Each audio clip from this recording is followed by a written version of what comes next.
오늘 말씀의 주제는 꾸준함이에요. 꾸준하다라는 덕목은요, 신앙인에게 매우 중요한 성품입니다. 성도의 삶은 단숨에 완성되지 않습니다. 그래서 하나님께서는 우리의 삶을 날마다 조금씩 새롭게 빚어가셔요. 그렇기 때문에 성도의 꾸준함은요, 날마다 역사하시는 하나님의 손에 우리 자신을 맡기는 믿음의 행동이라 볼 수 있어요. 어거스틴은 꾸준함에 대해서 이렇게 말했습니다. 열심으로 시작하되 인내로 완성하라. 뜨거운 사랑이 너를 움직이게 하고 꾸준한 사랑이 너를 붙들게 하라. 이 말을 곰곰이 생각해 보면요, 결국 우리를 완성시키는 것은 하나님의 꾸준한 사랑임을 깨닫게 됩니다. 하나님의 뜨거운 사랑이 우리를 움직이게 하셔서 이 구원의 여정에 참여하게 하셨고, 또 하나님의 꾸준한 사랑이 우리를 끝까지 붙들어서 환난이 온다 할지라도 기쁠 때나 슬플 때나 하나님께 붙들려서 인내로 완성된다라는 사실이죠. 오늘과 내일 읽을 말씀에는 이 꾸준함이 판가름을 내는 차이가 있습니다. 오늘 말씀에는 순종하는 것 같지만 금세 변덕을 부리는 시드기야가 나오고요.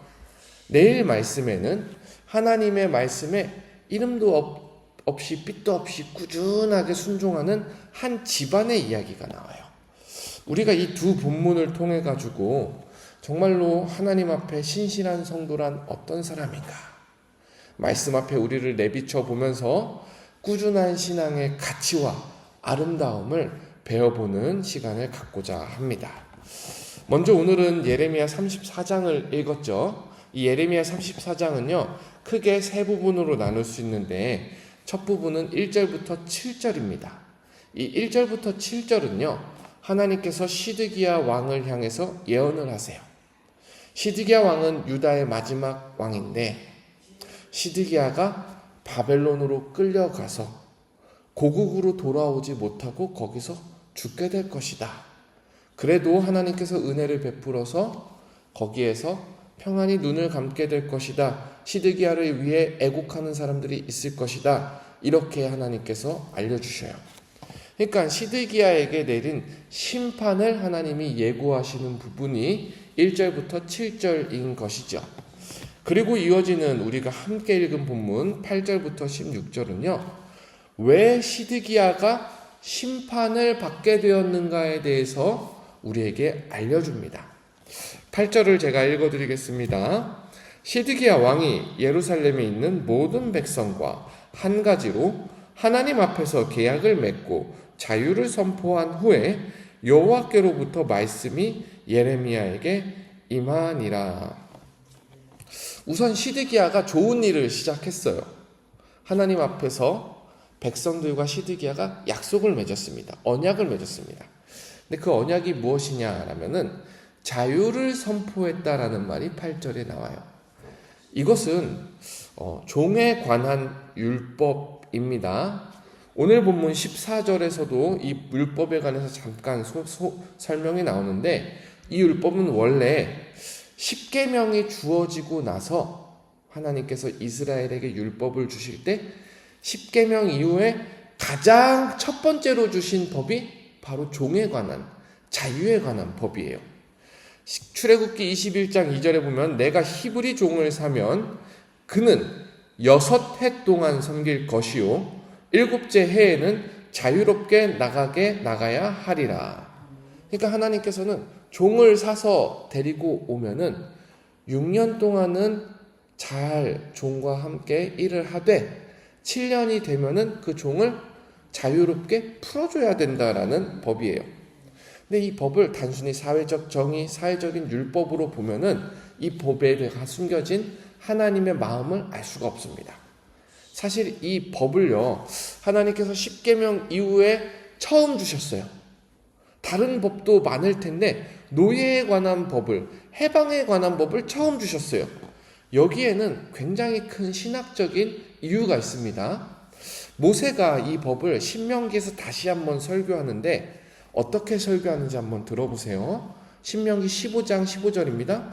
너는 애굽 땅에서 종 되었던 것과 내 하나님 여호와께서 너를 속량하셨음을 기억하라. 그러므로 내가 오늘 이같이 내게 명하노라.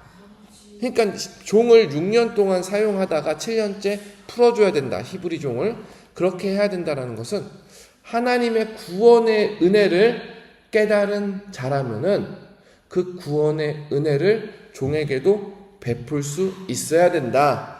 그것이 구원에 대한 기억이고 감사이다라는 사실이죠. 반대로 이야기하면 자유를 받은 사람이 다른 사람을 종으로 삼아서 평생 동안 종으로 억압한다면 그 사람이 진짜 하나님의 구원을 받은 감사가 있는 사람인가? 그럴 수 없다라는 거예요.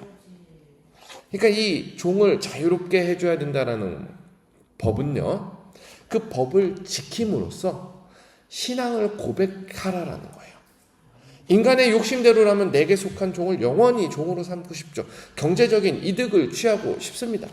그러나 나를 종에서 구원하신 하나님을 내가 믿고 고백합니다. 감사합니다. 그렇기 때문에 나에게 속한 종도 하나님의 말씀대로 언젠가 자유롭게 놓겠습니다. 라는 믿음의 고백이 있는 거예요.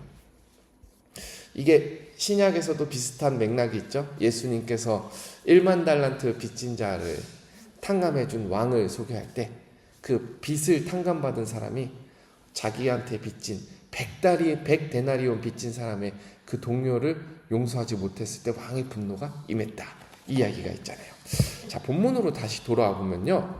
그동안 유다 백성들과 시드기야 왕 그리고 고관들은요. 이 율법을 지키지 않고 살았어요. 달리 말해서 하나님께서 구원하셨다라는 사실을 신앙으로 고백하지 않고 삶으로 사지 않았다라는 것을 알 수 있죠. 근데 시드기야가 오늘 본문에 이렇게 중요한 율법을 다시 지키겠다라고 선포를 합니다. 이유는 나오지 않아요. 이유는 뒤에 단서만 나와요. 이유는 정확한 이유는 나오지 않지만 시드기야가 이렇게 선언을 해요. 그리고 시드기야의 선언에 따라서 이 계약에 가담한 고관들, 사회 귀족들이 참여를 합니다. 10절을 한번 읽어드릴게요.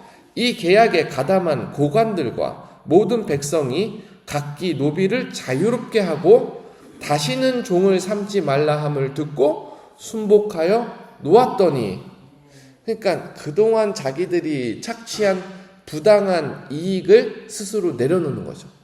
율법을 지킴으로써 자기의 편익은 포기하고 하나님께 신앙 고백을 하는 것 같아 보입니다. 의미 있는 시작인 것 같고 분명한 결단인 것 같아 보여요. 근데 오늘 본문에 나오는 시드기야는요, 한때의 결단은 있었는데 끝까지 따르는 믿음이 없었다라는 거예요. 우리 11절 말씀 함께 읽어볼게요. 11절입니다. 시작. 후에 그들의 뜻이 변하여 자유를 주었던 노비를 끌어다가 복종시켜 다시 노비로 삼았더라. 그들의 마음이 변했죠. 처음 결단했던 마음을 돌이켜서 자유롭게 풀어줬던 종을 다시 끌어들입니다.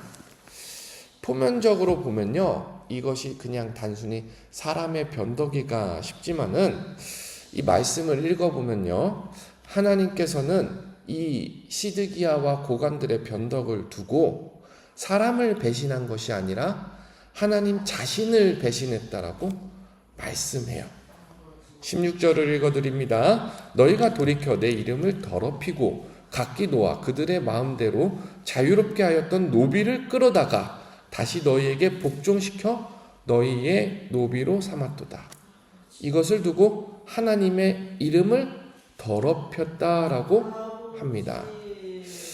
이 이유가 오늘 본문에 이렇게 명쾌하게 설명되진 않지만은 이 이유를 하나님께서 단서를 보여주시는데 그 단서가 뭔지 먼저 읽고 제가 설명드리겠습니다. 21절 말씀인데요. 우리 21절 말씀 함께 읽어볼게요. 시작. 또 내가 유다의 시드기야 왕과 그의 고관들을 그의 원수의 손과 그의 생명을 찾는 자의 손에서 너희에게서 떠나간 바벨론 왕의 군대의 손에 넘기리니. 이 말씀을 보면요, 한 가지 단서가 나오는데 여러분 잘 봐보세요. 바벨론 군대가 지금 예루살렘을 공격하다가 예루살렘을 포위하고 있습니까? 떠나 있습니까? 21절에 보면 떠나간 바벨론 왕의 군대라는 말이 나오죠. 21절 마지막에. 그러니까 이것을 보고 정리하자면은 바벨론 군대가 잠깐 철수했어요. 전체적인 시야에서 보면은 시드기야가 바벨론 군대가 와서 사면초가에 몰렸을 때 그 사면초가에 몰린 상황을 모면하려고 율법을 지키려는 결단을 했던 걸로 보입니다. 하나님의 말씀대로 살면서 위기를 한번 모면해보자. 일시적인 믿음의 액션을 취한 것이죠. 두려움에서 비롯된 행동인 것이죠. 그런데 바벨론 군대가 다시 물러나니까 시드기야와 고관들이 야, 이제는 괜찮아. 이제는 원래 우리 하던 대로 하자 하면서 노예들을 다시 붙잡아 종으로 삼은 거예요. 하나님의 말씀을 지키는 것 같지만은 생각해보면은 처음부터 하나님이 구원하신다라는 믿음이 아예 없었던 것이에요. 그리고 그들의 변덕은요, 신앙이 없음을 증거로 나타냈어요. 만약에 순종이 정말 참된 믿음에서 나온 것이라면요, 그 순종은요, 꾸준함 또한 있어야 된다라는 말씀의 증거입니다. 빌립보서 1장 6절에 너희 안에서 착한 일을 시작하신 이가, 착한 일을 우리가 시작했다라고 해요? 아니요.